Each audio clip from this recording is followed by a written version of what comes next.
السلام علیکم خواتین و حضرات. ڈاکٹر شجاع صغیر خان اپنے پروگرام ٹی ود ٹیلنٹ کے ساتھ سلامتی نیوز انٹرنیشنل پر حاضر ہے. جیسا کہ آپ کے علم میں ہیں، آپ ویورز بہت شوق سے اس پروگرام کو دیکھتے ہیں. کوئی نہ کوئی ایک بڑی ہستی ہماری مہمان ہوتی ہے. آج شہر کراچی کا ایک معروف نام ہمارے ساتھ موجود ہے کہ جو 1972 میں کراچی تشریف لائے، یہیں تعلیم حاصل کی، اور اس کے بعد جو ترقی کا سفر انہوں نے شروع کیا، اس شہر کراچی کے ایک قداور ہستی بن گئے. جی ہاں ناظرین، میں بات کر رہا ہوں شہر کراچی کی ممتاز ادبی، سماجی اور بلدیہ عظمیٰ کراچی کے ایک معروف افسر جناب بشیر صدوزئی صاحب کی. السلام علیکم بشیر صدوزئی صاحب. وعلیکم السلام. کیسے مزاج ہیں؟ ڈاکٹر صاحب خیریت اللہ تعالیٰ. اچھا بشیر صدوزئی صاحب، یہ بتائیے گا کہ آپ 1972 میں کراچی تشریف لائے تھے. جی. اچھا، اس کے بعد کراچی رہے یا واپس کشمیر گئے؟ پھر کراچی میں کیا میں اس کے بعد کوئی 50 سال ہو گئے تقریباً. اچھا، یہاں تعلیم آپ نے حاصل کی؟ جی. کہاں سے حاصل کی تھی؟ یہ میٹرک تو ہم نے یہ میٹرک سے نیچے میں منڈل اور میٹرک محمود آباد میں ایک سرکاری اسکول ہوتا تھا نور الاسلام ہائی اسکول، اس سے حاصل کی تھی. اچھا. اور انٹر جو ہے وہ وفاقی اردو کالج سے. اس کے بعد بھی یہ جی ہاں کراچی یونیورسٹی سے کیا ایم اے صحافت میں، جس کو آج ابلاغ عامہ کہتے ہیں، جسے ہم جرنلزم بھی کہتے ہیں. ہاں ماس کمیونیکیشن آج کہہ رہے ہیں، جرنلزم. ہاں صحیح ہے. اچھا، کس ادارے سے وابستہ تھے آپ؟ سروس میں؟ جی سروس. میں زیادہ تو میری چونکہ سرکاری سروس رہی بلدیہ کراچی میں میٹروپولیٹن کارپوریشن میں رہا ہوں، لیکن اس سے پہلے پھر پرائیویٹ سروس بھی بہت کی ہیں مختلف اداروں میں. لیکن جو کے ایم سی میں نے 40 سال تقریباً خدمات انجام دی ہیں، اور اس کے بعد تقریباً 2.25 سال ہو گئے ریٹائر ہو گئے. اچھا، کب بلدیہ عظمیٰ کراچی میں آپ آئے تھے اور کس حیثیت سے آئے تھے؟ مجھے 20 دسمبر 1979 میں نے جوائن کیا تھا. سمجھ لیں کہ اب 80 ہو گیا، 80 ہو گئی 10 دن پہلے. تو 80 میں نے بلدیہ کراچی میں آیا تھا، اور میں 2020 فیبرری 2020 کو ریٹائر ہوا ہوں. تو یہ کوئی پیریڈ بنتا ہے میرے خیال میں کوئی 40 سال تقریباً، لگ بھگ 2-4 ماہ اوپر نیچے. 40 سال میں نے خدمات دی ہیں بلدیہ کراچی میں. اچھا، 40 سالوں کے دوران ایک بڑا اہم محکمہ تھا، میں سمجھتا ہوں شاید زو کا تھا، زولوجیکل ڈپارٹمنٹ جو ہے اس کا تھا آپ کے پاس. ایز اے ڈائریکٹر تھے آپ اس وقت. جی اصل میں بنیادی طور پر تو میڈیا سائنس ہے میرا سبجیکٹ. میڈیا میں نے پڑھا بھی ہے، اور میڈیا ہی میری سروس تھی. جو کے ایم سی نے ہائرنگ کی تھی وہ تھی پبلک ریلیشن آفیسر.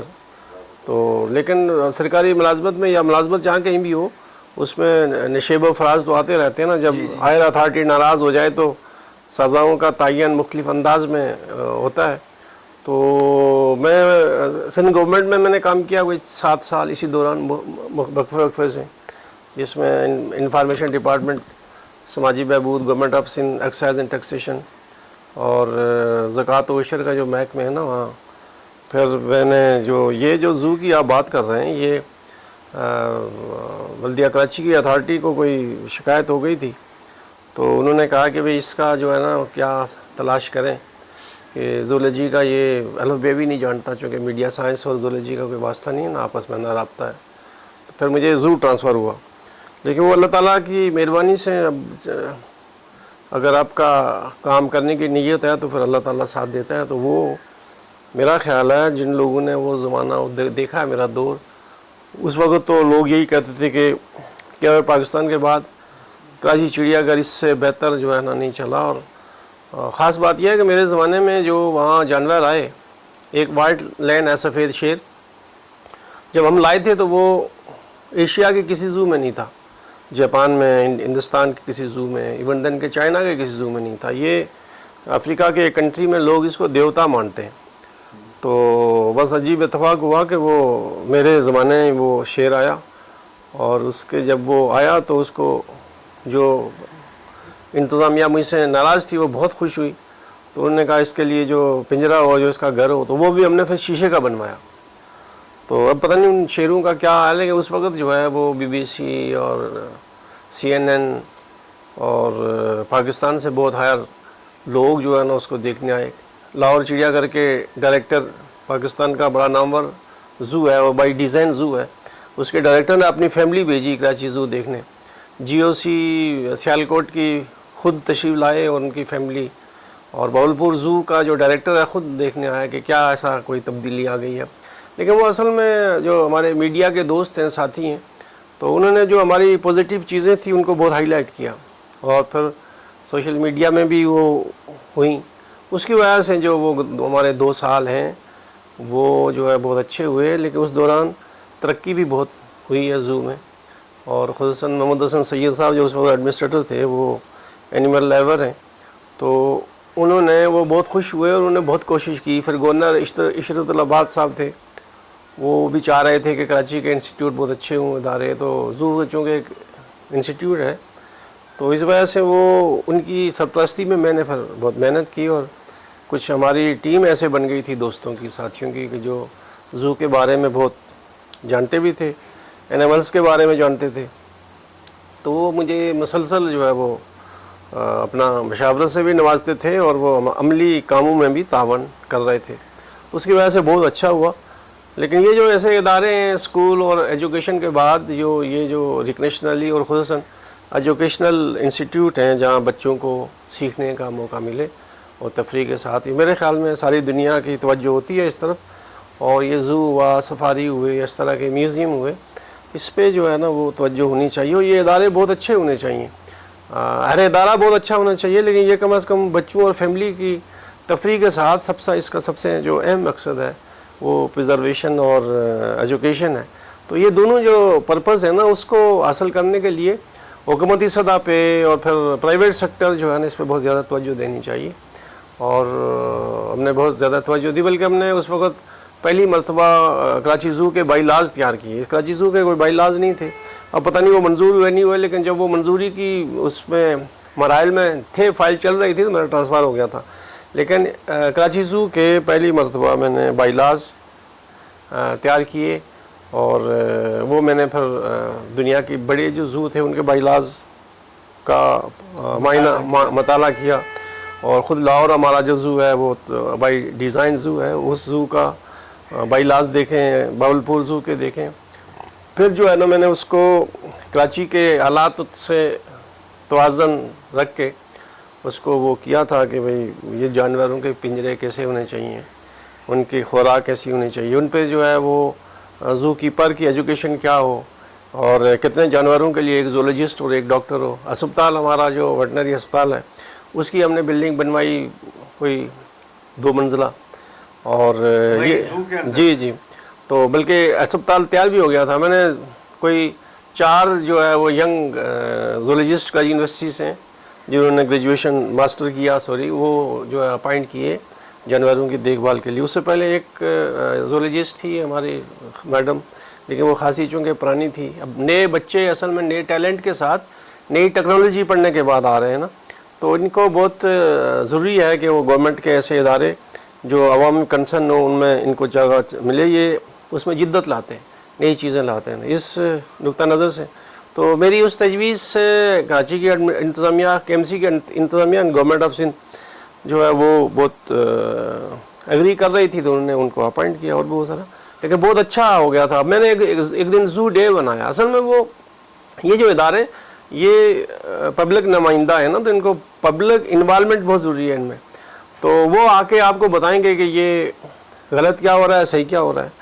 تو میرے پوسٹنگ سے پہلے زو میں کسی بھی میڈیا پرسن کوئی ہاتھ میں پین اور پیپر لے کے یا کوئی کیمرہ لے کے داخل نہیں ہو سکتا تھا.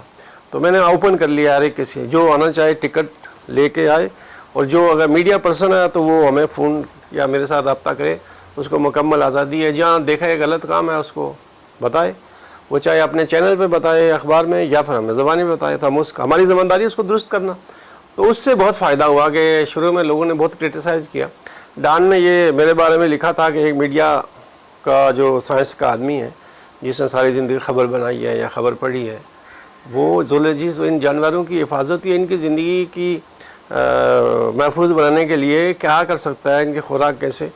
لیکن اسی ڈان نے میرے بارے میں بہت اچھے تاثرات لکھے جب میں وہاں سے میرا ٹرانسفر ہوا.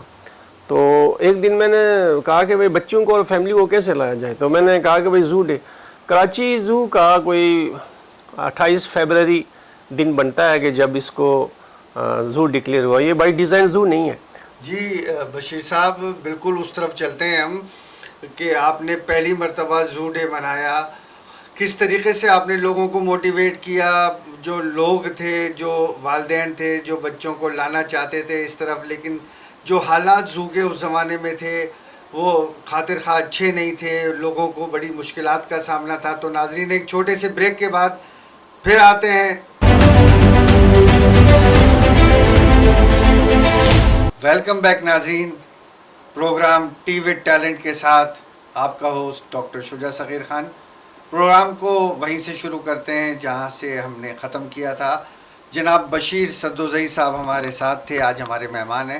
بشیر بھائی، ہم بات کر رہے تھے، وہ آپ نے کہا کہ زو کے حوالے سے کہ آپ نے ایک ڈے رکھا تھا مخصوص، میرا خیال ہے بچوں اور فیملیز کا. فرسٹ ٹائم آپ کے دور میں ایسا ہوا تھا، تو بتائیں گے جی، ناظرین وہ کو اصل میں زو کا وہ کنسیپٹ یہ تھا کہ جس تاریخ کو اس زو کا ٹکٹ جاری ہوا، ایک پیسے کا ٹکٹ جاری ہوا تھا، کوئی 28 فیبرری کی ڈیٹ تھی. تو 28 فیبرری کو ہم نے زو ڈے بنایا اس کی یاد کے لیے کہ اس تاریخ کو کراچی چڑیا گھر میں ٹکٹ لگا تھا ایک پیسے کا. تو جب ہم نے وہ بنایا، اس کو اناؤنس کیا، تو 1,40,000 ٹکٹ بکے زو میں. یعنی یہ لوگ تو وہ تھے کہ جو ٹکٹ لے کے داخل ہوئے، اور باقی جو میرے کنسرنس ہیں، میرے سٹاف کیس ہیں جن نے ٹکٹ نہیں لیا، دوستی میں آگے، تعلق میں آگے، وہ بھی وہ ہوں گے تقریباً 500,000 تک وہ ہوں گے. بہرحال 1,40,000 جو ٹکٹ ہے زو کی تاریخ میں، کیا پاکستان کے بعد پہلی دفعہ بکا، اور تمام فیملیز اور بچے پورے زو کے علاقے میں ایک پورے 8 گھنٹے یا 10 گھنٹے، صبح نماز فجر کے بعد کھلتا ہے اور مغرب میں کلوز ہوتا ہے. تو اس دن ہمیں کلوز کرنے میں رات 9-10 بج گئے تھے. تو یہ ایک تھا کہ کراچی کے لوگوں کو تو وہ بہت خوش تھے. بہرحال وہ ایک تھا، ہماری ذمہ داری تھی اپنی ڈیوٹی کوشش کی پوری کریں. اچھا، ایک سوال ہے کہ کراچی زو کا جو حال تھا، ہم نے پہلے بھی دیکھا کہ جب گیٹ سے انٹر ہوتے تھے تو ایک اسمیل ہوتی تھی، ایک بڑی بدبو سی ہوتی تھی، جگہ جگہ کچرے کے ڈھیر لگے ہوتے تھے، انبار لگا ہوتا تھا، چیزیں چوری ہو رہی ہوتی تھیں، جانور چوری ہوتے تھے، ان کے انڈے چوری ہوتے تھے. مطلب ایک کرپشن کا بازار گرم تھا. اس کے بعد آپ آئے، آپ کے زمانے میں زو نے بہت ترقی کی، پیسے بھی آئے، یعنی فنڈنگ بھی ہوئی.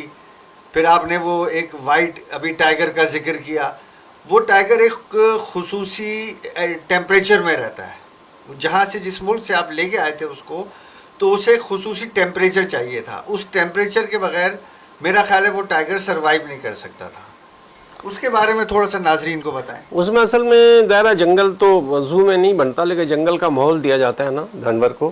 تو ہم نے زو میں جو کیج تھے، پنجرے تھے، اس میں جو برگد کا درخت جس کیج میں تھا سب سے زیادہ ہے، تو وہ جو ہے نا سورج کو بھی روکتا ہے، سورج کی تپش کو بھی روکتا ہے، اور وہ دیتا ہے، ماحول ایک بناتا ہے. اس کے لیے وہ ہم نے چوائس کیا تھا. اور پھر ہم نے نیچے جو ہے نا وہ پنجرے میں، چونکہ کراچی زو میں اس وقت پنجرے جو ہے نا وہ سیمنٹڈ تھے، ٹائلیں لگی ہوئی تھی، وہ سب توڑوا کے اس کو مٹی کا بنایا، پھر اس میں گھاس لگوایا اور چھوٹے پودے جو ہے نا وہ لگوائے پھول کے اس پنجرے کے اندر. تو دن میں 3 یا 4 مرتبہ اس جو کیج تھا اس میں پانی دیا جاتا تھا، اس کچی جگہ پہ جہاں وہ مٹی تھی اور وہاں پودے تھے، چھوٹے گھاس تھے، تاکہ اس کو وہ تھوڑا سا کوشش کریں. تو اس میں ہم نے کوشش کی، وہ سروائیو کیا انہوں نے، اور آج تک میرے خیال میں زندہ ہیں. ابھی وہ ماحول اچھا ان کو ملا جو بہتر کر سکتے تھے.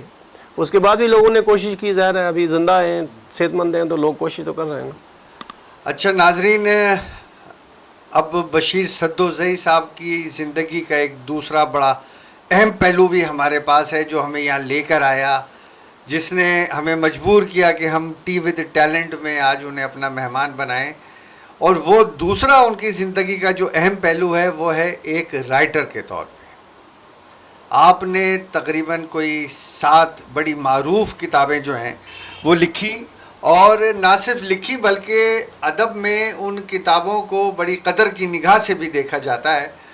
اور آج اب ہم اپنے پروگرام کے اس حصے کو ان کی ادبی شخصیت کی طرف لے کے چلیں گے اور ان سے پوچھیں گے کہ آپ جیسا ایک، کیونکہ آپ تو ایک بیوروکریٹ تھے، بیوروکریٹ سے تعلق تھا آپ کا، پھر وہاں سے آپ ادب کی طرف کیسے گئے اور کون کون سی کتابیں تھیں وہ ہمیں ناظرین کو دکھائیں گے. بشیر صدوزئی صاحب، کیا میں اپنی جگہ پہ درست ہوں کہ آپ ایک بڑے سینئر بیوروکریٹ تھے، اس کے ساتھ آپ نے ایز اے ادیب، ایز اے رائٹر آپ نے اپنا سفر شروع کیا؟ تو ہمارے ناظرین کو بتائیں گے کہ یہ شوق آپ کو کیسے ہوا اور آپ یہ ادب کی طرف کیسے گئے؟ لکھنے کا اصل میں شوق تو مجھے تھا، ایک اندر کا انسان کا بھی ہوتا ہے نا، جو اس کا آرٹ ہوتا ہے. تو میں جب اسکول کے زمانے میں بھی چھوٹی چھوٹی کہانیاں لکھتا تھا، رپورٹیں خصوصاً لکھتا تھا. اسکول میں تقریبات ہو رہی ہیں وہ ہو رہی ہیں، تو اس زمانے میں افروزہ میں کسی میں یا کسی ڈائجسٹ میں کسی پرچے میں چھپ جاتی تھیں، تو وہ اس سے اور انکریجمنٹ ملتی تھی. لوگوں کو بولتے تھے ہم اسٹوڈنٹس کو، یار دیکھیں ہم جو ہے نا وہ ہمارا یہ چھپی ہے رپورٹ اور ہم تصویر کے ساتھ. تو پھر کالج میں گئے، تو پھر میں نے کالج کے زمانے میں کراچی یونیورسٹی کی رپورٹ جو ہے نا ویکلی نوجوانوں کی ڈائری کے نام سے نوائے باغ میں لکھنی شروع کی، کوئی 80 میں یا 80 میں یاد پڑتا ہے، ہاں 80 میں. تو وہ کراچی یونیورسٹی کی ایکٹیویٹیز اور اس کے بعد کراچی کے کالجز کی ایکٹیویٹیز جو ہے نا وہ لکھتے تھے. اس زمانے میں کراچی میں ادبی اور سوشل سرگرمیوں کا ماحول بہت عروج پہ تھا. ڈبیٹ ہوتا تھا طالب علموں کا، اور اسی طرح مشاعرے ہوتے تھے، یوتھ مشاعرے، نوجوانوں کے، غزلوں کے، نظموں کے مقابلے اور یہ ساری چیزیں. اور اس کی ہم رپورٹیں بنا کے نوائے باغ میں جب چھپنا شروع ہوا تو پھر دوسرے اخبار بھی جو تھے وہ بھی انہوں نے بھی رپورٹ. اور اسٹوڈنٹس ویلفیئر آرگنائزیشن جو خالق دین عالم میں طالب علموں کی جو فلاحی تنظیم ہے، اس سے میرا کنسرن تھا، میں اس کا ممبر تھا، پھر اس کا پبلسٹی سیکرٹری ہو گیا. تو وہاں سے بھی پھر نوجوانوں کے ساتھ، میڈیا کے ساتھ ایک کنسرن ہوا. بعد میں پھر میں نے پبلک ریلیشن میں جیسے صحافت میں ایم اے کیا، اور پھر جو میری جاب ہوئی وہ بھی پبلک ریلیشن کی ہے. تو یہ ایک میڈیا اور ایک پریس اور ایک سروس اور یہ ساری چیزیں، پھر ایجوکیشن، سب کا ایک جو ہے نا وہ ایک تعلق بنا کہ جو پھر میں لکھنا شروع کیا. اور اب یہ ہے کہ لکھنا، جب میں چونکہ سرکاری ملازم تھا تو بہت ساری چیزیں جو ہے نا پابندی ہوتی ہیں کہ گورنمنٹ ملازم نہیں لکھ سکتا. تو پھر وہ میں نے لکھنے کے لیے، چونکہ میں بائی کاسٹ کشمیری ہوں، تو اب ظاہر بر صغیر کے مسلمانوں کا اور خصوصاً پاکستان اور پاکستانی عوام کا، کشمیریوں کا ایک بڑا مسئلہ ہے تحریک آزادی کشمیر. تو پھر میں نے تحریک آزادی کشمیر پر جو ہے وہ اس کو فوکس کیا. تو اس پر میری 4-5 کتابیں. میری پہلی کتاب جو ہے وہ 1996 میں یہ چھپی تھی. یہ نام بتانا پسند کریں گے؟ یہ ہے پونچھ جہاں سروں کی فصل کٹی.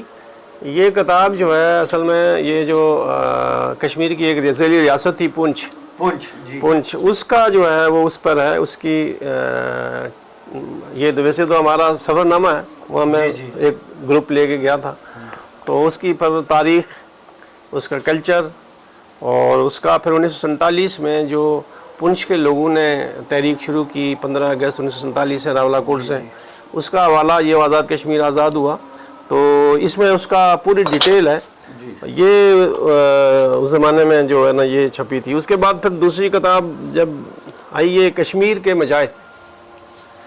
کشمیر کے مجاہد 2 انٹرویو ہیں. 1947 میں جو ہمارے کمانڈر تھے اس خطے میں جو آزاد کشمیر میں لڑے، کرنل ہدایت خان اور ایک سردار شریف خان صاحب تھے، تو یہ ان کے تفصیلی انٹرویو ہیں. اور اس انٹرویو میں یہ سارے حالات ہیں کہ 1947 میں کیا ایسی جو ہے وہ صورتحال بنی کہ آپ لوگوں نے فوراً یہاں جہاد شروع کر دیا. اور یاد کرنے کے بعد جو ہے نا بغیر انتظار کیے ہندوستان اور گورنمنٹ اور پاکستان کی گورنمنٹ آپس میں نیگوسیشن تو کر رہی تھی، لیکن پونچھ سے اور خصوصاً آزاد کشمیر کے مجاہدین نے اسلحہ اٹھایا، ڈوگرا کے خلاف بغاوت کر دی. اور یہ 24 اکتوبر کو آزاد کشمیر گورنمنٹ کا جو ہے نا اناؤنس کیا سردار محمد ابراہیم خان نے. تو اس میں سارے وہ اس کی داستان ہے 1947 کی. اچھا 1947 جی 47 کی آزاد کشمیر کی آزاد کیسے ہوئی. اچھا اس کے بعد کون سی کتاب؟ اس کے بعد ہے یہ 2005 میں، آپ کو پتہ ہے کہ بہت خطرناک زلزلہ آیا تھا. یہ زلزلے سے پہلے اور بعد یہ بھی اصل میں ہم نے ایک جرنلسٹ کا گروپ جو ہے نا مظفر آباد سے انٹر کیا. آپ کو پتہ ہے بالا کوٹ مظفر آباد جو ہے نا وہ ٹوٹ گئے تھے، بہت بری طرح تباہ ہو گئے تھے. تو مظفر آباد میں سے انٹر کیا، یہ ہم انٹر ہوئے وہاں سے ہم گئے چکار سدن گلی سے باغ پھر راولہ کوٹ، یہ متاثرہ علاقے تھے اس کے زلزلے کے. تو اس کے گاؤں جو ہے نا ہم نے وزٹ کیا اور لوگوں سے ملے، لوگوں کے تاثرات. تو ہم نے یہ ججمنٹ کیا کہ اس سے پہلے کتنی پرسکون زندگی تھی جو ہے وہ یہاں کے لوگوں کی زلزلے سے پہلے اور زلزلے کے دوران جو ہے نا کس قدر ٹوٹ پھوٹ ہوئی، کس قدر لوگ جو ہے وہ شہید ہوئے اور ملبے کے نیچے دب گئے، اور بچے اور خصوصاً اسکولوں کی عمارتوں میں سینکڑوں بچے دب کے مر گئے، اور وہاں مائیں جا کے ان دیواروں کے ساتھ، ٹوٹی ہوئی دیواروں کے ساتھ چپک کے رو کے نفسیاتی کیس ہو گئیں. اور یہ ساری داستان غم ہے اس میں. اور ٹوٹل فگر جو ہے نا اس میں کتنے لوگ شہید ہوئے، کتنے معذور ہو گئے، کتنے غائب ہو گئے جن کا پتہ نہیں چلا، اور اس میں کتنی نقصان ہوا مالی طور پر، کتنے اسکول، ہیلتھ بلڈنگیں جو ہے نا، اسپتال کی بلڈنگیں، سرکاری عمارتیں، سڑکیں. تو یہ ساری اس میں ڈیٹیل ہے اور بڑی سمجھ لیں کہ دردناک کہانی ہے. تو اس کو بہت اپریشیٹ کیا گیا. زلزلے کے بارے میں جتنی کتابیں چھپی ہیں اس کے بعد، زلزلے کے بعد، تو میرا اپنا دعویٰ ہے کہ اس سے بہتر ڈیٹیل اور تفصیل کے ساتھ کسی کتاب میں نہیں. اسے کتنا عرصہ لگا؟ اس میں میرے 4 سال لگے تھے. 4 سال لگے زلزلے کے بعد. اور پہلے کے حالات تو کچھ میں جانتا تھا ظاہر ہے، اور اس کے بعد میں نے جا کے لوگوں سے ملے، ان کی پرانی زندگی کے بارے میں انٹرویو کیے، اور اس کے بعد کی جو صورتحال ہوئی. ایک جو ہے نا پورا زلزلے سے ایک قوم تقریباً 1.5 لاکھ آدمی شہید ہو گیا یا زخمی ہوا، لیکن وہاں کلچر بھی تبدیل ہو گیا. خاص بات یہ ہے کہ زلزلے کے بعد وہاں کی جو کلچر، ثقافت تھی، ان کے تبدیل ہو گیا، ان کا رہائش، بود و باش تبدیل ہو گیا، اور ساری چیزیں تبدیل کر دی زلزلے نے. آج جو ہے نا آپ کو پرانے زمانے کا کوئی گھر نہیں ملے گا، اس طرز کا جو ان کی تعمیرات تھیں وہ نہیں ملیں گی. وہ بالکل جو ہے نا لیٹسٹ چیزیں آ گئیں، یعنی صفحہ ہستی سے مٹ چکا تھا. ہاں، مطلب ساری چیزیں پلٹ گئیں بالکل. زلزلے نے اس سمجھ لیں کہ جو کایا پلٹنے کی بات ہوتی ہے نا، کایا پلٹ دی. ایک تو نوجوان اور بچے بہت شہید ہو گئے. سب سے بڑی بات یہ ہے کہ وہاں کلچر تبدیل کر دیا اس. اچھا، اس کے بعد کون سی کتاب آئی؟ اس کے بعد جو ہے تحریک آزادی کشمیر کے ایک ہیرو، اب نوجوان جو ہے وہ پاکستان کا ہر بچہ جانتا ہے، برہان وانی. اور 1916 میں 2016 میں شہید ہوئے سری نگر میں.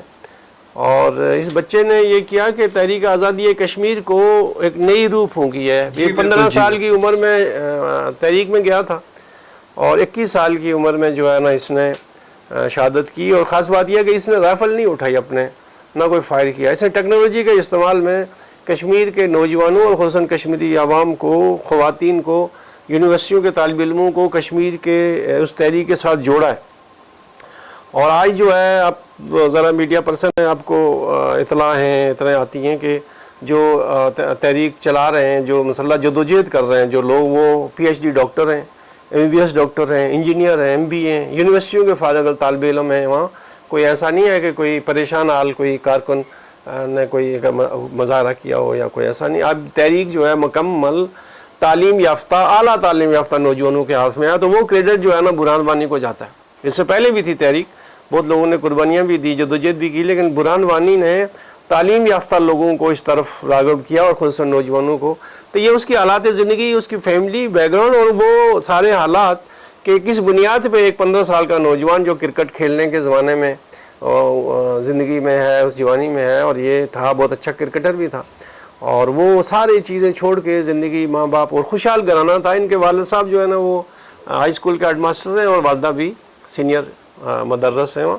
تو یہ کوئی قسم پرسی کے عالم میں نہیں تھے، خوشحال زندگی گزار رہے تھے. اچھی نہیں تھی، ایک ڈیسنٹ لائف تھی اس فیملی کی.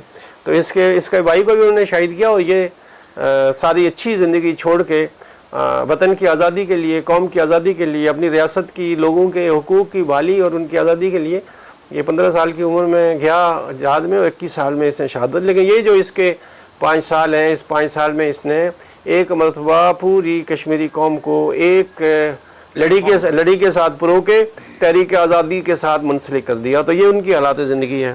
جی ناظرین، آپ نے دیکھا برہان وانی کشمیر کا ایک ایسا نوجوان کہ جس نے کشمیر کے اندر ایک نئی روح پھونک دی تھی. تو ناظرین، ہم اپنے پروگرام کو وہیں سے لے کے چلیں گے. ایک چھوٹے سے بریک کے بعد یہیں رہیے گا.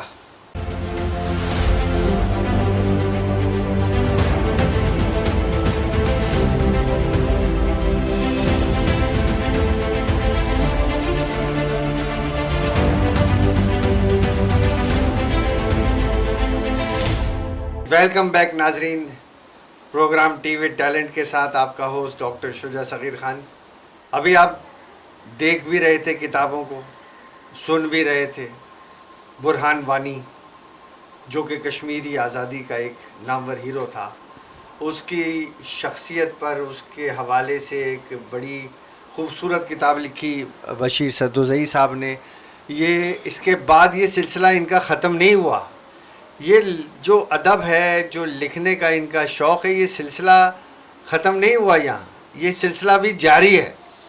تو ہم چلتے ہیں پھر بشیر سدوزئی صاحب کے پاس اور ان سے پوچھتے ہیں کہ اس کے بعد اور کون کون سی کتابیں آئیں اور مزید ان کے ذہن میں کیا پلان ہے اور کیا لکھنا چاہتے ہیں یہ۔ اس کے بعد ایک کتاب تھی تقدیر کشمیر، تو وہ جو کشمیر میں صورتحال ہے، گزشتہ 30 سال ہو گئے اس تحریک کو چلتے ہوئے، ویسے تو 73 سال ہو گئے، لیکن جو 1990 سے بعد جو یہ جو مسلح جدوجہد شروع کی ہے کشمیر کے نوجوانوں نے، اس پہ مختلف آرٹیکل اس کتاب میں ہیں وہ تقدیر کشمیر کے۔ تو اقوام متحدہ کا رول اور پاکستان اور کشمیریوں کا جو ہے نا وہ اس میں جو کام ہے، جو ان کی سرپرستی، وہ سارا مختلف آرٹیکل ہیں اس میں تقدیر کشمیر کے نام سے۔ تو وہ ابھی میرے پاس ہے نہیں، اتفاق سے، نہیں تو وہ دکھاتا۔ اسی طرح اور میں ویسے تو آرٹیکل میرے بہت چھپے ہیں، 1500-1600 آرٹیکل جو ہے نا تقریباً چھپ گیا ہے۔ اس میں میکسیمم تحریک آزادی کشمیر اور سری نگر کے صورتحال پر یہ زیادہ لکھ رہا ہوں میں، اس لیے کہ سری نگر سے جو وہاں ظلم ہو رہا ہے، زیادتی ہو رہی ہے، وہ خواتین کے ساتھ، بچوں کے ساتھ، بوڑھوں کے ساتھ ان کو ٹارچر کیا جا رہا ہے۔ آسیہ اندرابی جو ہے وہ 58 سال کی خاتون ہے اور بہت ہی عالم بعمل PhD ہے اسلامیات اور قرآن پہ اس نے تحقیق کی ہے، اس کو پکڑ کے انہوں نے ٹارچر سیل میں ڈالا ہوا ہے۔ وہ کیا وہاں دہشت گردی کرے گی، ہندوستان اتنا بڑا ملک، وہ کیا توڑے گی، لیکن وہ نام لیتی ہے اسلام کا، اللہ اور رسول کا، اور خصوصاً پاکستان زندہ باد کا نعرہ لگاتی ہے، تو اس لیے وہ فاشسٹوں کو، ہندو فاشزم جو مودی نے وہاں پھیلایا، ان کو وہ منظور نہیں ہے، اس لیے اس کو ٹارچر میں اس کی کئی اور ساتھی خواتین، اس کا خامند قاسم فختو جو ہے 27 سال ہو گئے، وہ بھی ڈاکٹر ہے اسلامیات میں، وہ ہے شبیر شاہ ہیں، علی گیلانی، یاسین ملک ہے، بے شمار 14,000 نوجوان جو ہے نا وہ 14,000 سیاسی کارکن، سیاسی لیڈر اور نوجوانوں کو انہوں نے گرفتار کر کے تار جیل ہندوستان کے مختلف علاقوں میں بند کیا ہوا ہے، جیلوں میں، اور ٹارچر کیا جا رہا ہے۔ 1 لاکھ نوجوانوں کو جو ہے وہ انہوں نے مار دیا، نوجوانوں گولیاں مار کے۔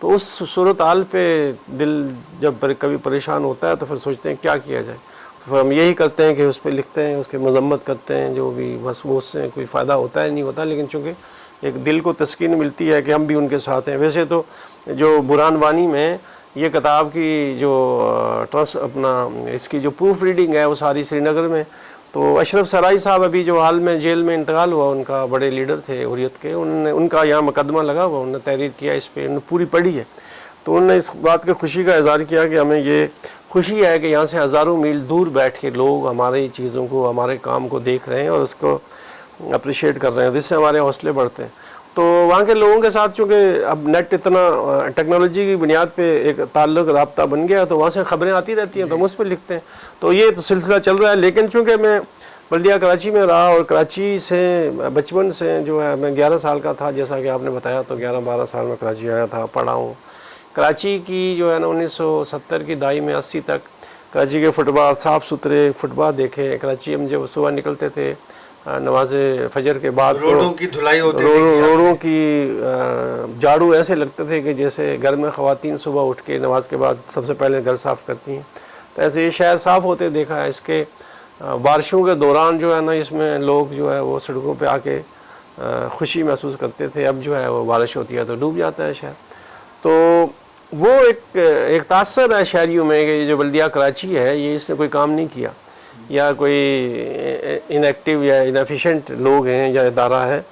تو اس پہ پھر میں نے کوئی 10 سال جو ہے وہ تحقیق کی ہے کراچی، چونکہ یہ بلدیہ کراچی ایک واحد ادارہ دنیا میں لوکل گورنمنٹ کا کہ جو یہ پہلے بنا اور شہر بعد میں آباد ہوا۔ تو یہ جو لوکل گورنمنٹ کا تصور ہے، یہ ایسا ہوتا ہے کہ ایک شہر ہوتا ہے جس میں گورنمنٹ ایک فارم کرتی ہے کمیٹی، تو یہ بنیادی یونٹ اس شہر کی مناسبت سے اس کے دائرہ جو حدود ہے اس کو دیکھ کے اس کا تعین کیا جاتا ہے، اس کا سٹیٹس اس ادارے کا، اور شہر جب آباد ہو جاتا ہے تو اس کے بعد یہ کمیٹی بنتی ہے۔ پہلے ڈیولپڈ ہوتا ہے، ڈیولپمنٹ کے بعد یہ جو بلدیاتی کمیٹی، لیکن بلدیہ کراچی دنیا میں واحد ادارہ ہے کہ جو پہلے قائم ہوا، اس نے شہر کا ماسٹر پلان بنایا کاغذ پہ، یا جو اس کا بانی تھا چارلس نیپیئر، اور اس نے پہلے اس کے ذہن میں ایک تخیل تھا اس شہر کا کہ یہ شہر کیسا ہوگا. اور یہ جو کوئن آف ایسٹ کا ٹائٹل ہے نا، مسئلہ مشرق، ملکہ مشرق سوری، یہ چارلس نیپیئر نے اس شہر کو دیا تھا. جب وہ اس کو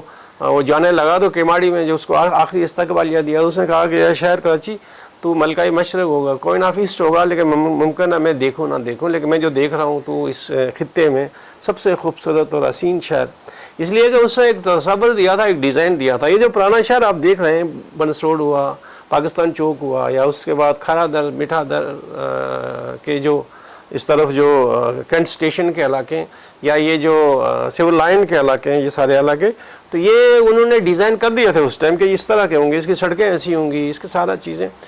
تو انگریزوں نے اپنے دور میں اس KMC کو پہلے کنزرویسی بورڈ بنایا، پھر میونسپل کمیٹی بنائی، اور پھر اس کے بعد کارپوریشن بنائی، پھر مرحلہ وائز لوگوں کو انوالو کیا، اور آخر میں کراچی کے شہریوں کے ہاتھ میں یہ شہر دے دیا کہ وسائل بھی آپ کے، اختیار بھی آپ کا، ادارہ بھی آپ کا، شہر بھی آپ کا، آپ ہی نے بنانا ہے اس کو. اور پھر انگریزوں نے فیڈرل سطح پہ یا صوبائی سطح پہ بلدیہ کراچی کی کوئی مالی امداد نہیں کی، سوائے اس کی سرپرستی کرتے تھے، مانیٹر کرتے تھے. تو یہ خصوصاً یہاں پر کراچی میں مختصر، چونکہ آپ کے پاس ٹائم نہیں ہے، کراچی میں ایسے الیکٹڈ لوگ ہیں، جمشید نسوان جی، قاضی خدا بخش، حکیم محمد حسن، اور کئی بہت سارے لوگ. اور خصوصاً جو آپ اگر جمشید نسوان جی جو ایک پارسی خاندان سے تھے، ان کی لائف ان کی پڑھیں گے، وہ بہت سرمایہ دار تھے اپنے وقت میں، لیکن اس نے اپنا سرمایہ اور اپنی جوانی اس شہر کے لیے قربان کر دی. تو ایک میں مثال آپ کو دوں کہ 1933 میں جب وہ میر تھے تو یہاں محکمہ موسمیات والوں نے کہا کہ جی آئندہ 3 سال بارش نہیں ہوگی اور کراچی میں قحط سالی کا صورتحال پیدا ہو سکتی ہے، اور اس سے 3 سال پہلے بارش نہیں ہوئی تھی. تو یہ 6 سال کا پیریڈ، تو میر کراچی جمشید نسوان جی بہت اداس ہوئے، بہت پریشان ہوئے. اس نے لوگوں سے اپیل کی کہ ہر آدمی جو ہے وہ اپنے مذہب، اپنے عقیدے کے مطابق اپنے خدا سے دعا کرے کہ بارش برسے، تاکہ یہ مخلوق خدا جو ہے، جانور، انسان، درند، چرند، پرند جو ہے وہ بھوکے پیاسے نہ مر جائیں. تو علی محمد راشدی کی میں نے ایک تحریر پڑھی کہ انہوں نے کہا کہ شام کو جب میر گھر گیا تو اس کے بال کالے تھے، اور دوسرا دن صبح جب آفس آیا تو جمشید نسوان جی کے بال سفید تھے، اور اس فکر میں اس کے بال سفید ہو گئے کہ میں میر ہوں اور میرے شہر کے لوگوں کو میرے زمانے میں پانی سے نہیں ملے گا اور بوند بوند سے ترس کے پیاسے مر جائیں گے. تو اس فکر میں اس کے بال سفید ہو گئے. تو یہ کراچی کے لوگوں کا جو ہے نا ہم پہ احسان ہے کہ اس کو اس ایک دلدل میں ایک جو ہے نا وہ صحرا سے اٹھا کے اتنا خوبصورت شہر ڈیزائن کر کے ہمیں دیا ہمارے. تو میری یہ خواہش تھی کہ میں کراچی کے لیے کیا کروں. کراچی نے مجھے بہت کچھ دیا، میری تعلیم دی مجھے سب سے پہلے، اور پھر مجھے سروس دی، مجھے بہت باعزت روزگار دیا، مقام دیا، اور وہ پھر میرے بچوں کو اس سے فیضیاب ہوا کہ وہ انہوں نے تعلیم حاصل کی، میری ذرا ایک اچھی وہ تھا اسٹیٹس تھا. تو وہ میں نے کہا کہ میں تو کچھ نہیں دے سکتا. تو کراچی کی خصوصاً KMC، میں اپنا ایک سمجھ لیں کہ اس کو روحانی ماں کہتا ہوں کہ انہوں نے جو ماں بچے کو فیڈ کراتی ہے، پالتی بڑی ہے، تو KMC نے مجھے فیڈ کرایا، پالا بڑا کیا، اور بہت اچھا عزت دی. تو KMC کو میں کیا ریٹرن کر سکتا ہوں. تو KMC کو میں نے پھر یہ کتاب ریٹرن کی، اور یہ کتاب جو ہے بلدیہ کراچی سال بسال، یہ 1844 سے لے کے 1979 تک کی وہ ساری داستان ہے. اور اس میں کوشش یہ کی گئی، یہ ظاہر ہے اتنی پرانی گم گشتہ تاریخ جو ہے مختلف کتابوں میں، مختلف حوالوں میں، مختلف قراردادوں میں، کئی ٹکڑوں میں، میوزیم میں پھیلی ہوئی ہے. تو اس کو جمع کرنے میں مجھے 10 سال لگے، لیکن میں یہ دعویٰ نہیں کر رہا کہ کراچی، بلدیہ کراچی کی ساری کارنامے یا ساری تاریخ اس پیریڈ کی اس میں آ گئی. لیکن میں یہ بات ضرور کہوں گا کہ اس سے پہلے بلدیہ کراچی کی تاریخ کے حوالے سے اتنی مستند دستاویزات موجود نہیں ہیں. یہ پہلی کتاب ہے KMC کی، جو 1844 میں جب چارلس نیپیئر نے اس شہر میں جو چند لوگ تھے، چند جھونپڑیاں تھیں، ان کی صفائی کے لیے، اور وہاں جو ہے وہ وبا کا کنٹرول کے لیے ایک کنزرویسی بورڈ بنایا تھا. وہ بورڈ آج کراچی میٹروپولیٹن کارپوریشن ہے. تو یہ 1979 تک کی تاریخ ہے, چارلس نیپیئر سے لے کے افغانی صاحب تک. اور عبدالستار افغانی نے بطور میئر جب چارج لیا تو وہاں جو ہے نا میں نے کلوز کر دیا ان کی کونسل دیکھ کے. اس لیے کہ اس وقت جو ہے میں کے ایم سی میں داخل ہوا تھا, اور اس کے بعد 2020 تک جو ہے وہ میرا کے ایم سی میں جو بھی کچھ ہوا وہ میری سوانح حیات ہو سکتی ہے, چونکہ آنکھوں دیکھا حال ہو سکتا ہے. تو اس کو پھر میں دوسری جلد میں دینا چاہتا ہوں, آنکھوں دیکھا حال کے جو میں نے کیا دیکھا کراچی کی پالیسیاں بنتے ہوئے, کراچی کے لیے فیصلے ہوتے ہوئے, اس پر امپلیمنٹ ہوتے ہوئے. اور مختلف ادوار آئے ہیں کراچی کے ایم سی میں, منتخب نمائندے بھی تھے اور ایڈمنسٹریٹر بھی گورنمنٹ کے نامزد کردہ یا تعینات کردہ ایڈمنسٹریٹر بھی رہے. تو ان میں کیا فرق تھا کراچی کے مسائل اور کراچی کے شہریوں کو جو ان کے مسائل ہیں ان کا حل کرنے میں, ان کا طریقہ کار میں اور ان کی نیت میں اور ان کے کام میں کیا فرق ہے, ان کا موازنہ بہت ضروری ہے. تو وہ ایک الگ سے اس کے بعد کا والیوم ہوگا, سیکنڈ والیوم. تو یہ جو ہے نا اس کتاب میں بہت تفصیل کے ساتھ پہلی سڑک, بلکہ پہلا پتھر کہاں لگا, اور اس سے پہلے ماسٹر پلان بنا, اور اس کے بعد پہلا پتھر, اور پہلا قطرہ جو ہے پائپ کے ذریعے کس گھر میں آیا اور کون سے سن میں آیا, اور یہاں پانی کی کیا صورتحال تھی, سیوریج کی کیا صورتحال تھی, یہاں جو ہے نا وہ ٹرانسپورٹ پہلی موٹر جو ہے نا وہ کیسے آئی, پہلا بلب جو بجلی کا کہاں آیا, سڑک پہ جو پہلا لیمپ جلایا کے ایم سی نے جس میں تیل ڈالتے تھے کھوپرے کا, مٹی کا, دوسرا پہلا جو ہے وہ کھمبا جو ہے بجلی کا کہاں لگا. تو یہ ساری چیزیں, یہ سینیٹیشن, یہ جو سیوریج کا نظام ہے, یہ بر صغیر میں بنگلور کے بعد کراچی اور بنگلور میں مقابلہ تھا. اور بنگلور کی خاص بات یہ تھی کہ وہ چونکہ تھوڑا سا ڈیولپ تھا اور کراچی بنایا, لیکن کراچی نے بہت تیزی سے ترقی کرتے ہوئے اپنی ماسٹر پلاننگ میں, اپنی خوبصورتی میں اور اپنی جو اس نے تیز رفتار ترقی کی ہے بر صغیر کے سارے شہروں کو پیچھے چھوڑ دیا تھا. اور پھر جب کیا میں پاکستان میں حضرت قائد اعظم محمد علی جناح جب کماڑی اترے اور as a governor general of Pakistan کا حلف لینے آئے اور 1000 لوگوں کے مجمع نے ان کو خوش آمدید کہا, اس وقت کراچی کی قیادت جو ہے وہ حکیم محمد حسن, وہ بھی اس وقت نوجوان تھے, ان کے پاس تھی. اور ان کے ساتھ ہی میری ملاقاتیں ہوئی ہیں, انہوں نے بھی بڑا بتایا اپنے زمانے کے جب ہم میئر تھے تو کیا کرتے تھے. تو یہ ساری جو ہے نا وہ چیزیں, ساری باتیں, ساری یادیں جو ہے اس کتاب میں ہیں. اور میرا اپنا خیال ہے, سوچ ہے کہ یہ کتاب جو ہے وہ کراچی کی ماضی کو یہ سموئے ہوئے ہے. اور جو طالب علم کراچی پہ تحقیق کرے اور خصوصاً لوکل گورنمنٹ بلدیات پہ, اور وہ اس کا مطالعہ ضرور کرے گا اور اس کو کرنا پڑے گا. وجہ یہ ہے کہ اس کا مطالعہ کیے بغیر وہ بلدیہ کراچی کی میونسپل گورنمنٹ اور کراچی کے نظام کو نہیں سمجھ سکتا. اس میں ایسے ایسے واقعات درج ہوئے ہیں, اور یہ اس لیے نہیں کہہ رہا کہ میں جو ہے وہ میری کتاب ہے, لیکن مجھے یہ ایک سہولت تھی. وجہ یہ ہے کہ ایک تو مجھے بہت سینئر آفیسروں کے ساتھ کام کرنے کا موقع ملا. سیف الرحمان گرامی صاحب تھے, ایک بڑا نام تھا اس شہر کا, انہوں نے مجھے بہت سمجھایا سکھایا, اور ان کے زمانے میں ان کی زندگی میں یہ اس پر کام شروع کر دیا تھا. تو میرے کام شروع کیے, 3 سال کے بعد ان کا انتقال ہوا, تو انہوں نے مجھے بہت انکریج کیا کہ تو ہی کر سکتا ہے, یہ دوسرا کوئی نہیں کرے گا, نہ کر سکتا ہے. پھر ذاکر صاحب تھے کونسل میں.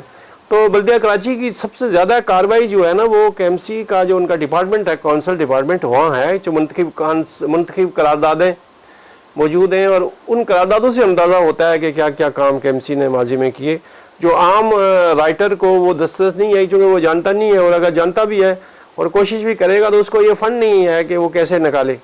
تو وہ جا کے اگر کسی بیوروکریٹ یا کسی ملازم کو بولے گا تو وہ نام دے گا کہ یہ قرارداد دو, تب نکلے گی. اب وہ ذرا اتنا اس کا نہیں ہے. میں چونکہ میری سروس کے ایم سی میں تھی اور میں کئی سال کئی اشرے کے ایم سی میں رہا, اور کے ایم سی کے چپراسی سے لے کے سینئر ڈائریکٹر اور میونسپل کمشنر اور ایڈمنسٹریٹر تک رسائی تھی, اور مجھے اندازہ تھا کہ میں نے کس ٹیکنیکس ہیں, کون سی قرارداد پڑھنی ہے, کہاں سے نکالنی ہے, اس کا حوالہ, وہ ساری چیزیں. تو اس سے مجھے بہت فائدہ ہوا, اور یہ کتاب لکھنے میں یا مرتب کرنے میں مجھے یہ سہولت ہوئی. الحمدللہ یہ کوئی 700-750 صفحے کی کتاب ہے, تصویریں بھی ہیں کچھ اس میں, لیکن اس میں جو بے شمار ایسی چیزیں ہیں کہ جو پہلے کسی قاری نے نہ پڑھی ہوں گی. اچھا، اس پہ بلدیہ عظمیٰ کراچی کی طرف سے آپ کو کوئی اپریسیشن ملا؟ اصل میں یہ عجیب اتفاق ہوا کہ یہ چھپی تو ملک جو ہے نا وہ حسن شہر کرونا کی اس زد میں ہے، تو آفیسز نہیں کھل رہے. یہ لائق صاحب جو اس وقت ایڈمنسٹریٹر ہیں ان تک پہنچی ہے، انہوں نے بڑا خوشی کا اظہار کیا ہے کہ چلو ایک اچھی کوشش ہے، لیکن چونکہ آفس نہیں کھل رہے، کچھ نہیں کھل رہے. لیکن مجھے کے ایم سی کی طرف سے، کے ایم سی کے ذمہ دار لوگوں کی طرف سے یہ آفر تھی کہ اس کی تقریباً رہنمائی جو ہے نا وہ کے ایم سی کرے گی اپنے ہیڈ آفس میں، اس کے سبزہ زار پہ، اسی شان سے کہ جس شان کی یہ کتاب ہے. لیکن جب ساری صورتحال، ساری سوشل ایکٹیویٹیز ہی بند ہیں، تو اس طرح کی تقریب یا اس طرح کے کوئی پروگرام آج کرنا میرے خیال میں تو ایک لیگل پابندی بھی ہے اور مناسب بھی نہیں ہے. اچھا بشیر سدوزئی صاحب، ایک بڑا اہم سوال میں اپنے چینل کے تعاون سے آپ سے کرنا چاہوں گا. بڑا اہم سوال ہے. دیکھیں، آپ بلدیہ میں رہے، آپ نے دیکھا ہے کہ ہمارے شہر میں مختلف روڈیں کسی بڑی ادبی شخصیت کے نام سے منسوب ہیں. دیکھیں، آپ کے یہاں اس کا کوئی قانون بھی ہے باقاعدہ، میرا خیال ہے کوئی لا ہوگا کہ جو معین اختر کے نام پر یا مہندی حسن صاحب کے نام پر، یا جو بڑے لوگ شہید ہو گئے راشد مناز کے نام پر، میجر عزیز بھٹی کے نام پر.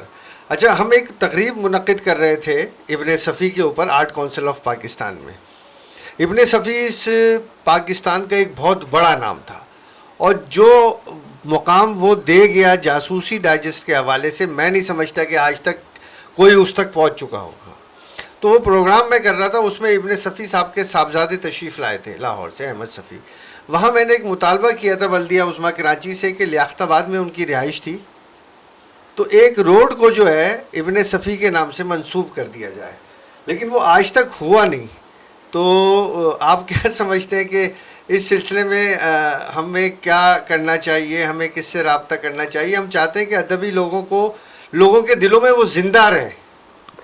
یہ اصل میں آپ صحیح کہہ رہے ہیں، آپ نے ضرور مطالبہ کیا ہوگا، اخبار میں چھپی گیا ہوگا، لیکن اس کا ایک طریقہ کار ہے. ظاہر ہے آپ کے مطالبے میں ایک صفی صاحب کے کنسرن لوگ ایک بات تو جمع آئے ہوئے ہوں گے، تو وہ جب تقریریں ختم ہوئیں تو لوگ جو ہے نا وہ منتشر ہو گئے، گھر چلے گئے ہوں گے، گھر الگ ہو گئے ہوں گے، چلے گئے. تو وہ بات جو ہے نا وہ آپ کی جو کہی ہوئی بات وہاں ہوا میں ہی تعلیل ہو گئی.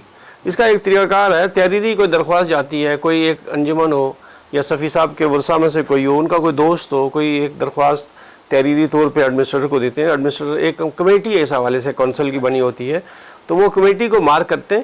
تو صفی صاحب کا بہت بڑا نام ہے، میں نہیں سمجھتا ہوں کہ اس طرح کی کوئی چیز جائے کے ایم سی میں. میں اب تو نہیں ہوں، میں ریٹائر ہو گیا ہوں، لیکن جس زمانے میں تھا تو ہم یہ دیکھتے تھے کہ کوئی بھی تجویز جو آتی تھی کہ کوئی نامور آدمی اس شہر کا ہو یا اس ملک کا ہو، ایون دین کہ اسلامی دنیا کا ہو یا انٹرنیشنل ہو، جس پر لوگوں کا اتفاق ہو کہ اس کی جو کام ہے وہ عوام کے لیے ہے، پبلک کے لیے، اس کے نام پہ سڑک ہو، کوئی تعلیمی ادارہ ہو، کوئی اسپتال ہو، کوئی اور چیز ہو، کوئی پارک ہو، اور رکھا جا سکتا ہے اور رکھتے ہیں. لیکن اس کے لیے یہ ہے کہ ایک تحریری چیز جائے، ایڈمنسٹریٹر کو مار کرتا ہے، وہ کمیٹی پھر اس کے اپنے پروسیجر ہے وہ کرنے کے بعد اس کو پھر کونسل میں بھیجتی ہے، قرارداد بنتی ہے.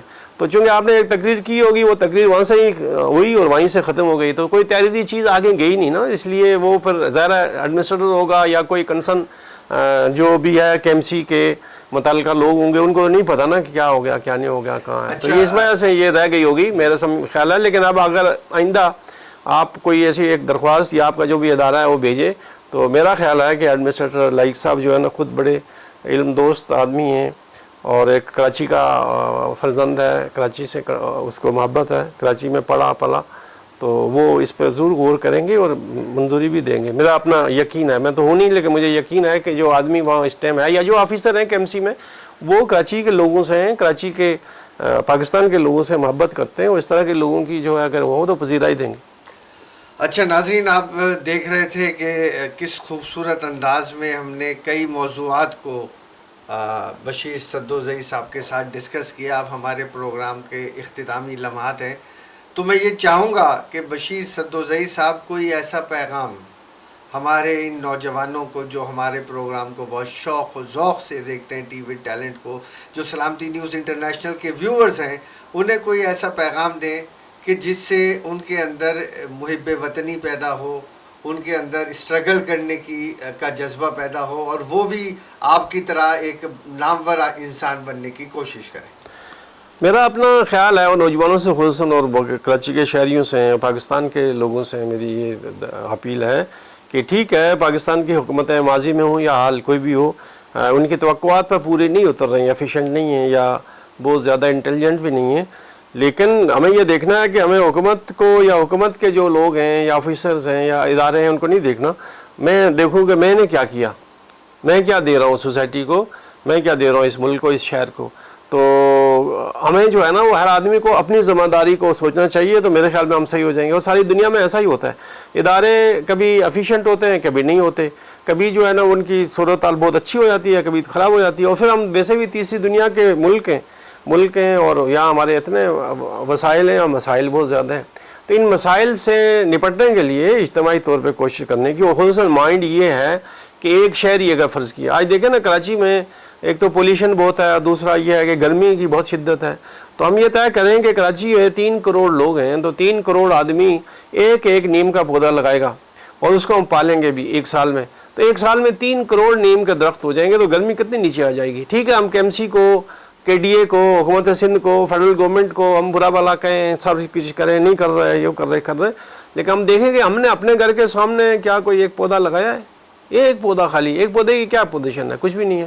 اب میں آزادی طور پہ بتائیں، جب میں اس گلی میں آپ دیکھا ہوگا اس سوسائٹی میں سب سے زیادہ درخت ہیں، سب سے زیادہ پودے بھی ہیں، پھولدار پودے. یہ میں نے اور میرے ایک پڑوسی ہیں میرے تحریک پہ، وہ میرے ساتھ ہوئے، تو ہم نے یہ اس پوری گلی میں ہم نے پودے لگائے اور پوری گلی جو ہے نا وہ درختوں سے بھر گئی. پورے اس علاقے میں واحد میری گلی ہے کہ جس گلی کی گاڑیاں جو دھوپ میں تپتی نہیں ہیں ان درختوں کے نیچے کھڑی ہوتی. اور پھر یہاں اسکول کے بچے اور بچیاں جاتی ہیں تو درختوں کے نیچے پکڑ کے جاتے ہیں فٹ پاتھ سے، اس لیے کہ اوپر درختوں کا سایہ ہوتا ہے ایک کونے سے دوسرے کونے تک. تو اگر ایک شہری کچھ بھی نہیں کرے، ایک درخت لگا دے، اور پھر یہ ہے کہ وہ جو کچرا ہے وہ جو اس کی ماسی ہے گھر کی یا گھر کے تھیلی میں جو بھر کے خالی پلاٹ میں یا نالے میں پھینکتے ہیں، تو ٹھیک ہے گورنمنٹ کے لوگوں کی ذمہ داری ہے، اداروں کی، KMC کی یا جو DMC کی کنسرن ہے کہ صفائی کا وہ خیال رکھیں، بندوبست کریں، لیکن ایفیشینٹ نہیں ہے، نہیں کر رہے. تو اگر وہ نہیں کر رہے تو کم از کم خود ہی کر لیں. جب ہم نے ایک رکھا ہے ایک 25 روپے 200 300 400 روپے پہ ایک جو ہم نے رکھا ہے کچرا اٹھانے والا، اس کو دیتے ہیں.